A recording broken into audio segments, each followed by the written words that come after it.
ನಮಸ್ಕಾರ ಸ್ನೇಹಿತರೆ, ಕೆಎಸ್ಆರ್ಟಿಸಿ ಮತ್ತು ಬಿಎಂಟಿಸಿ ಬಸ್ನಲ್ಲಿ ಪ್ರಯಾಣ ಮಾಡುವಂತಹ ಒಂದು ಪ್ರಯಾಣಿಕರಿಗೆ ಒಂದು ಭರ್ಜರಿ ಗುಡ್ ನ್ಯೂಸ್ ಆದ್ರೆ ಕೊಟ್ಟಿದ್ದಾರೆ. ನಮ್ಮ ಒಂದು ಸರ್ಕಾರದ ಕಡೆಯಿಂದ ಒಂದು ಗುಡ್ ನ್ಯೂಸ್ ಆದ್ರೆ ಬಂದಿದೆ. ಆ ಒಂದು ಗುಡ್ ನ್ಯೂಸ್ ಬಗ್ಗೆ ನಿಮಗೆ ತಿಳಿಸ್ಕೊಡ್ತೀನಿ. ಎಲ್ಲರೂ ವಿಡಿಯೋ ಕೊನೆವರೆಗೂ ನೋಡಕ್ ಟ್ರೈ ಮಾಡಿ. ಅದಕ್ಕೆ ಮುಂಚೆ ಯಾರ ಚಾನಲ್ ಅನ್ನು ಇನ್ನೂ ಸಬ್ಸ್ಕ್ರೈಬ್ ಮಾಡ್ಕೊಂಡಿಲ್ಲ ಈಗಲೇ ಚಾನಲ್ ಅನ್ನ ಪಟ್ ಅಂತ ಸಬ್ಸ್ಕ್ರೈಬ್ ಮಾಡ್ಕೊಳ್ಳಿ. ಮತ್ತೆ ವಿಡಿಯೋಗೆ ಒಂದು ಲೈಕ್ ಆದ್ರೆ ಕೊಡಿ. ನೀವು ಕೂಡ ಸಬ್ಸ್ಕ್ರೈಬ್ ಲೈಕ್ ಇಂದ ನಿಮ್ಗೆ ಇದೇ ರೀತಿ ಕಂಟಿನ್ಯೂಸ್ ಅಪ್ಡೇಟ್ಸ್ ಆದ್ರೆ ಸಿಗ್ತಿರುತ್ತೆ. ಈಗಾಗಲೇ ಯಾರು ಸಬ್ಸ್ಕ್ರೈಬ್ ಲೈಕ್ ಮಾಡಿ ವಿಡಿಯೋ ನೋಡ್ತಿದ್ದೀರೋ ಎಲ್ಲರಿಗೂ ನನ್ನ ಒಂದು ಹೃದಯ ಪೂರ್ವಕ ಧನ್ಯವಾದಗಳು. ನೋಡಿ, ಈಗ ನಾನು ಡೈರೆಕ್ಟ್ ಟಾಪಿಕ್ ಗೆ ಬರ್ತೀನಿ. ನಿಮ್ಗೆ ಟೋಟಲ್ ಆಗಿ ಎರಡು ಗುಡ್ ನ್ಯೂಸ್ ಆದ್ರೆ ಬಂದಿದೆ. ಎರಡೂ ಕೂಡ ಒಂದು ಭರ್ಜರಿ ಗುಡ್ ನ್ಯೂಸ್ ಅಂತಾನೆ ಹೇಳ್ಕೋಬಹುದು. ನಿಮ್ಗೆ ಈಗ ಮೊದಲನೇ ಒಂದು ಗುಡ್ ನ್ಯೂಸ್ ಬಗ್ಗೆ ತಿಳಿಸ್ಕೊಡ್ತೀನಿ, ಮತ್ತೆ ಎರಡನೇ ಒಂದು ಗುಡ್ ನ್ಯೂಸ್ ಬಗ್ಗೆ ತಿಳಿಸ್ಕೊಡ್ತೀನಿ. ಆದ್ರೆ ನೀವು ವಿಡಿಯೋ ಸಂಪೂರ್ಣವಾಗಿ ನೋಡಿದ್ರೆ ಮಾತ್ರ ಅರ್ಥ ಆಗುತ್ತೆ. ನಿಮ್ಗೆ ಎರಡನೇ ಒಂದು ಗುಡ್ ನ್ಯೂಸ್ ಬಂದ್ಬಿಟ್ಟು ಟಿಕೆಟ್ ಬೆಲೆ ಏರಿಕೆ. ಈಗ ಟಿಕೆಟ್ ಬೆಲೆ ಏರಿಕೆ ಮಾಡ್ತಾನೆ ಅಂತ ಹೇಳಿದ್ರಲ್ಲ, ಆ ಕುರಿತು ಒಂದು ಎರಡನೇ ಒಂದು ಗುಡ್ ನ್ಯೂಸ್ ಇದೆ. ಈಗ ಎರಡು ಗುಡ್ ನ್ಯೂಸ್ ಬಗ್ಗೆ ನಿಮಗೆ ತಿಳಿಸ್ಕೊಡ್ತೀನಿ. ಈಗ ಮೊದಲನೇ ಒಂದು ಗುಡ್ ನ್ಯೂಸ್ ಏನಪ್ಪಾ ಅಂದ್ರೆ, ಇಲ್ಲಿ ನಿಮ್ಮೆಲ್ಲರಿಗೂ ಗೊತ್ತಿದೆ, ಶಕ್ತಿ ಯೋಜನೆ ಒಂದು ಜಾರಿಗೆ ಬಂದ್ಮೇಲೆ, ನಮ್ಮ ಒಂದು ಕರ್ನಾಟಕದಲ್ಲಿ ಶಕ್ತಿ ಯೋಜನೆ ಜಾರಿಗೆ ಬಂದ್ಮೇಲೆ ಬಸ್ನಲ್ಲಿ ಪ್ರಯಾಣ ಮಾಡುವವರ ಸಂಖ್ಯೆ ತುಂಬಾನೇ ಹೆಚ್ಚಾಗಿದೆಯಂತೆ. ಈ ಒಂದು ಕಾರಣದಿಂದ ಈಗ ಬಸ್ಗಳು ಕೂಡ ಸ್ವಲ್ಪ ಕಡಿಮೆ ಇದಾವೆ. ನಿಮ್ಮೆಲ್ಲರಿಗೂ ಗೊತ್ತಿದೆ, ಬಸ್ಗಳು ಕಡಿಮೆ ಇದಾವೆ, ಸುರಕ್ಷಿತವಾಗಿಲ್ಲ. ಬಸ್ಸಲ್ಲಿ ಫುಲ್ ರಶ್ ಇರುತ್ತೆ, ಎಲ್ಲಿ ನೋಡಿದ್ರು ಅಷ್ಟೊಂದು ಸುರಕ್ಷಿತವಾಗಿ ಕೂಡ ಇರಲ್ಲ.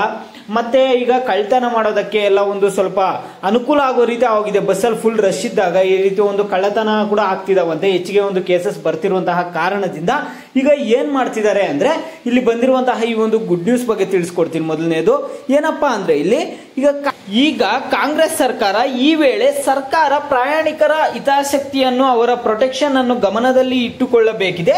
ಹಾಗಾಗಿ ಸಾರಿಗೆ ಸಚಿವರಾದ ರಾಮಲಿಂಗಾರೆಡ್ಡಿ ಅವರು ಈ ಬಗ್ಗೆ ಪ್ರಮುಖ ತೀರ್ಮಾನ ತೆಗೆದುಕೊಂಡು ಮಾಧ್ಯಮಗಳಿಗೆ ಮುಖ್ಯವಾದ ಮಾಹಿತಿ ಆದ್ರೆ ತಿಳಿಸ್ಕೊಟ್ಟಿದ್ದಾರೆ. ಇಲ್ಲಿ ಮಾಧ್ಯಮ ಮಿತ್ರರಿಗೆ ಏನಪ್ಪಾ ಅಂದ್ರೆ, ಇನ್ನು ಮುಂದೆ ಸಿಸಿಟಿವಿ ಕ್ಯಾಮೆರಾ ಇರುವ ಬಸ್ಗಳನ್ನು ಬಿಡುಗಡೆ ಮಾಡಲು ಸರ್ಕಾರ ನಿರ್ಧರಿಸಿದೆ. ಇದು ಮೊದಲನೇ ಒಂದು ಗುಡ್ ನ್ಯೂಸ್. ಎರಡನೇ ಒಂದು ಗುಡ್ ನ್ಯೂಸ್ ಬಂದ್ಬಿಟ್ಟು ನಿಮ್ಮ ಒಂದು ಟಿಕೆಟ್ ಬೆಲೆ ಏರಿಕೆ ಕುರಿತು ಮಾತಾಡಿದ್ದಾರೆ. ಆದ್ರೆ ಇಲ್ಲಿ ನೀವು ಕೇಳಬಹುದು, ಈಗ ಸಿಸಿಟಿವಿ ಇರುವಂತಹ ಬಸ್, ಈಗ ಹಳೆ ಬಸ್ಗೆಲ್ಲ ಏನಾದ್ರು ಸಿಸಿಟಿವಿ ಅನ್ನ ಫಿಕ್ಸ್ ಮಾಡ್ತಾರಾ, GPS ಟ್ರಾಕಿಂಗ್ ಏನಾದ್ರು ಫಿಕ್ಸ್ ಮಾಡ್ತಾರಾ ಅಂತ ನೀವು ಕೇಳೋದಾದ್ರೆ ಇಲ್ಲ, ಆ ರೀತಿ ಹಾಗಾದ್ರೆ ಅವ್ರು ಹೇಳಿಲ್ಲ. ಅವ್ರು ಏನ್ ಹೇಳ್ತಿದ್ದಾರೆ ಅಂದ್ರೆ, ರಾಜ್ಯದಲ್ಲಿ 425 ಸಿಸಿಟಿವಿ ಹಾಗೂ GPS ಟ್ರ್ಯಾಕಿಂಗ್ ಇರುವ ಬಸ್ಗಳನ್ನು ಪರಿಚಯಿಸಲು ಮುಂದಾಗಿದೆ ಸರ್ಕಾರ. ಈಗ ಸಿಸಿಟಿವಿ ಮತ್ತು GPS ಎಲ್ಲ ಒಂದು ಇರುವಂತಹ ಒಂದು ಬಸ್ಗಳನ್ನ ಪರಿಚಯಿಸಲಾದ್ರೆ ಈಗ ಸರ್ಕಾರ ಒಂದು ನಿರ್ಧಾರ ತೆಗೆದುಕೊಂಡಿದ್ದಾರೆ. ಎಷ್ಟಂದ್ರೆ ಟೋಟಲ್ 425 ಬಸ್ಗಳನ್ನಾದ್ರೆ ಈಗ ಇದ್ ಮಾಡ್ತಾರೆ. ಈಗ ರೂಟ್ಗಳಿಗೆಲ್ಲ ಈಗ ಹೊಸ ರೂಟ್ಗಳಿಗೆ ಬಸ್ಗಳನ್ನು ಕೂಡ ಕೊಡ್ತಾರೆ ಅಂತಾನು ರಾಮಲಿಂಗಾರೆಡ್ಡಿ ಅವರು ತಿಳಿಸ್ಕೊಟ್ಟಿದ್ದಾರೆ. ಈಗ ಬಸ್ಸಲ್ಲೆಲ್ಲ ರಶ್ ಎಲ್ಲ ಇರುತ್ತೆ ತುಂಬಾ, ಇದು ಕೂಡ ಸ್ವಲ್ಪ ಮಟ್ಟಕ್ಕೆ ಕಡಿಮೆ ಆಗುತ್ತೆ. ಅದರಿಂದ ಈಗ 425 ಬಸ್ಗಳನ್ನಾದ್ರೆ ಸಿಸಿಟಿವಿ ಹಾಗೂ GPS ಟ್ರ್ಯಾಕಿಂಗ್ ಇರುವಂತಹ ಬಸ್ಗಳನ್ನಾದ್ರೆ ಇಲ್ಲಿ ಬಿಡುಗಡೆ ಮಾಡ್ತಾರಂತೆ. ನೋಡಿ, ಮತ್ತೆ ಎರಡನೇ ಒಂದು ಗುಡ್ ನ್ಯೂಸ್ ಏನಂದ್ರೆ, ಟಿಕೆಟ್ ಬೆಲೆ ಏರಿಕೆ ಕುರಿತು. ಈಗ ಶಕ್ತಿ ಯೋಜನೆಯನ್ನ ಮುಂದುವರಿಸಬೇಕಂದ್ರೆ ಸರ್ಕಾರದ ಬಳಿ ಫಂಡ್ ಇಲ್ಲ, ಅದರಿಂದ ಟಿಕೆಟ್ ಬೆಲೆ 10 ರಿಂದ 15% ಏರಿಕೆ ಮಾಡ್ತಾರೆ. ಈ ರೀತಿ ಎಲ್ಲ ನ್ಯೂಸ್ ಎಲ್ಲ ಕೇಳಿ ಬರ್ತಿತ್ತು, ನಿಮ್ಮೆಲ್ಲರಿಗೂ ಗೊತ್ತಿದೆ.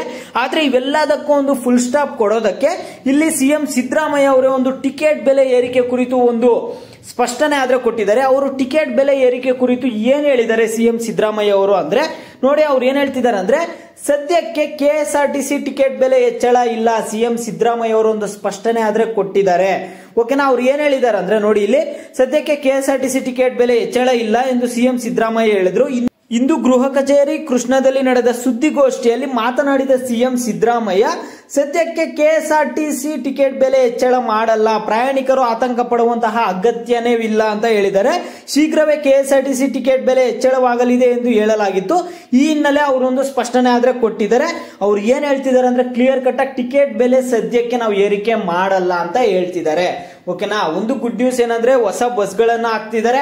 ಎರಡನೇ ಒಂದು ಗುಡ್ ನ್ಯೂಸ್, ನಿಮ್ಗೆ ಟಿಕೆಟ್ ಬೆಲೆ ಏರಿಕೆ ಏನಿದೆ ಆ ಒಂದು ಟಿಕೆಟ್ ಬೆಲೆ ಒಂದು ಏರಿಕೆ ಮಾಡಲ್ಲ ಅಂತ ಹೇಳ್ತಿದ್ದಾರೆ. ಈ ಮುಂಚೆ ಒಂದು ನ್ಯೂಸ್ ಎಲ್ಲ ಬಂದಿತ್ತು, ಎಲ್ಲಿ ನೋಡಿದ್ರು ಅದೇ ನ್ಯೂಸ್ ಇತ್ತು, 10 ರಿಂದ 15% ಟಿಕೆಟ್ ಬೆಲೆಯನ್ನ ಏರಿಕೆ ಮಾಡ್ತಾರಂತ.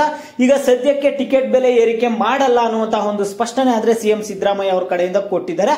ಆದ್ರೆ ಪೆಟ್ರೋಲ್ ಡೀಸೆಲ್ ಬೆಲೆ ಎಲ್ಲ ₹3ಗಿಂತ ಹೆಚ್ಚು ರೈಸ್ ಮಾಡಿದ್ದಾರೆ. ಇದ್ರ ಬಗ್ಗೆ ನಿಮ್ಮ ಒಂದು ಅಭಿಪ್ರಾಯಗಳೇನು? ಈಗ ಸರ್ಕಾರದ ಕಡೆಯಿಂದ ಕೆಲವು ಒಂದು ಆಪೋಸಿಟ್ ಪಾರ್ಟಿ ಕಡೆಯಿಂದ ಕೂಡ ಹೇಳ್ತಿರ್ತಾರೆ, ಕೆಲವೊಂದು ವಸ್ತುಗಳ ಮೇಲೆ ಬೆಲೆ ಹೆಚ್ಚಿಗೆ ಮಾಡ್ತಿದ್ದೀರಾ, ಇಲ್ಲಿ ಗ್ಯಾರಂಟಿ ಯೋಜನೆಗಳನ್ನ ಕೊಡ್ತಿದ್ದೀರಾ ಅಂತ ಒಂದು ನ್ಯೂಸ್ ಆದ್ರೆ ಕೇಳಿ ಬರ್ತಿರ್ತವೆ. ಈಗ ನಿಮ್ಮ ಒಂದು ಅಭಿಪ್ರಾಯ ಏನು? ಗ್ಯಾರಂಟಿ ಯೋಜನೆಗಳು ಉಪಯೋಗ ಆಗ್ತಿದಾವ ಇಲ್ಲ ಅನ್ನುವಂಥದ್ದನ್ನ ಪ್ರತಿಯೊಬ್ಬರು ವಿಡಿಯೋಗೆ ಲೈಕ್ ಮಾಡ್ಬಿಟ್ಟು ಕಾಮೆಂಟ್ ಮುಖಾಂತರ ತಿಳಿಸಿ. ಮತ್ತೆ ನಿಮ್ಗೆ ಏನೇ ಡೌಟ್ಸ್ ಇರಲಿ ವಿಡಿಯೋಗೆ ಲೈಕ್ ಮಾಡಿ ಕಾಮೆಂಟ್ ಮುಖಾಂತರ ತಿಳಿಸೋದ್ರಿಂದ ಯಾವ ಟಾಪಿಕ್ಸ್ ಬಗ್ಗೆ ಹೆಚ್ಚಿಗೆ ಕಾಮೆಂಟ್ಸ್ ಇರುತ್ತೋ ಅದ್ರ ಬಗ್ಗೆ ನೆಕ್ಸ್ಟ್ ವಿಡಿಯೋ ಆದ್ರೆ ಬರುತ್ತೆ.